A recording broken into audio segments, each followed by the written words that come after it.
Welcome to healthy food kitchen. இன்றைக்கி நம்ம எள்ளு சட்னி செய்ய போகிறோம். குழந்தைங்களுக்கு ரொம்ப நல்லது, அயன் சத்து அதிகம், கர்ப்பப்பையில் இருக்கக்கூடிய நீர் கட்டிகள் வராமல் பாதுகாக்கும். எப்படி செய்யணும் நம்ம பார்க்கலாம். எள்ளு சட்னிக்கு கருப்பு எள்ளு 3 டேபிள் ஸ்பூன் எடுத்திருக்கேன். இது வெள்ளை எள் 1 டேபிள் ஸ்பூன். குழந்தைங்களுக்கு கலர் ரொம்ப டார்க்காக இருந்தால் அவங்க பிடிக்காது, சாப்பிட மாட்டாங்க. எள்ளு ரொம்ப அயன் சத்து அதிகம், குழந்தைங்களுக்கு கண்டிப்பாக சேர்க்கக்கூடிய ஒரு உணவு. அவங்க கருப்பாக இருந்தால் சட்னி கருப்பாக இருக்குது வேண்டாம்ன்றுவாங்க.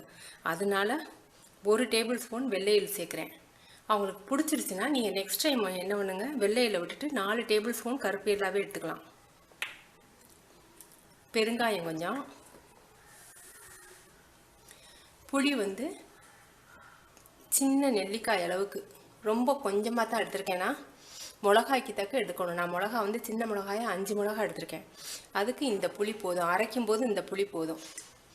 கருப்பு எள்ளு கருப்பு உளுந்து இதையும் சேர்த்து அரைக்க போகிறோம். கருப்பு உளுந்து 1 டேபிள் ஸ்பூன் எடுத்திருக்கேன். உங்கள்கிட்ட கருப்பு உளுந்து இல்லைன்னா நீங்கள் வெள்ளை உளுந்தே எடுத்துக்கலாம்.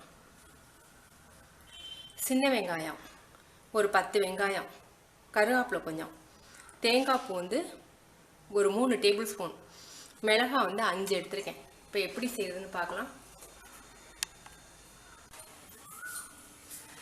இப்போ எள்ளை நம்ம எண்ணெயில் பொரிக்கக்கூடாது, வெறும் கடாயில் வறுத்துக்குவோம்.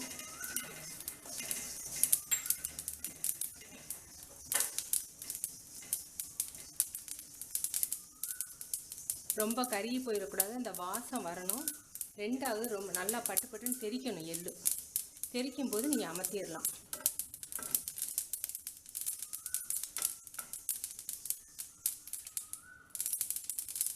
நல்லா பொரியுது. இப்போ அமர்த்திடலாம்.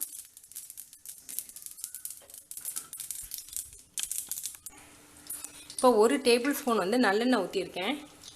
நம்ம வறுத்த எள்ளை மிக்சியில் போட்டுக்கோங்க. அதே பாத்திரத்தில் வச்சிங்கன்னா சூட்டுக்கு கருகி போயிடும். இப்போ உளுந்தம்பருப்பு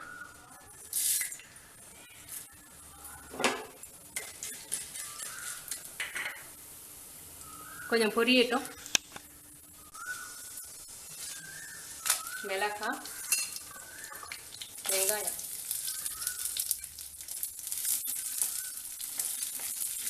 வெங்காயம் நல்லா கலர் மாறணும். கொஞ்சம் பெருங்காயம் கொஞ்சம் போட்டு பண்ணுறோம்.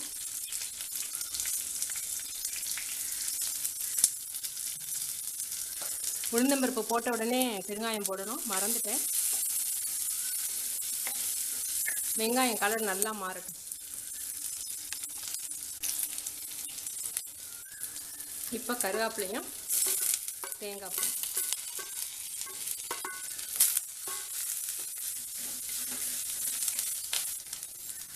தேவையான அளவுக்கு உப்பு,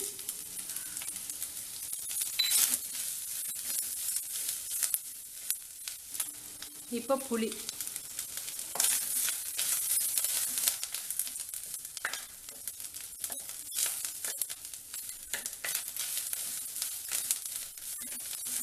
இப்போ நம்ம அரைச்சிடுவோம்.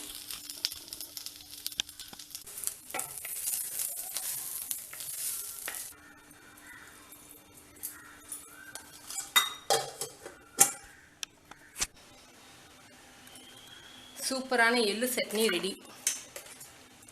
இட்லி, தோசை, தயிர் சாதம் 3க்குமே ரொம்ப சூப்பராக நல்லாயிருக்கும். 1/2 டீஸ்பூன் ஆயில் ஊற்றிருக்கேன். உளுந்தம்பருப்பு,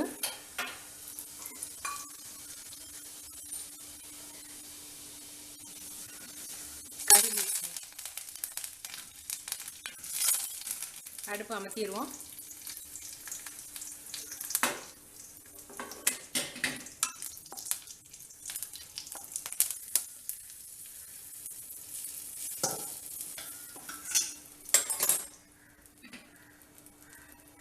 எள்ளு சட்னி ரெடி. எள்ளு கர்ப்பப்பையில் நீர் கட்டி இருக்கிற பெண்களுக்கு ரொம்ப நல்லது. நீங்கள் செஞ்சு பார்த்துட்டு உங்கள் கமெண்ட்ஸ் எனக்கு சொல்லுங்கள். தேங்க்யூ.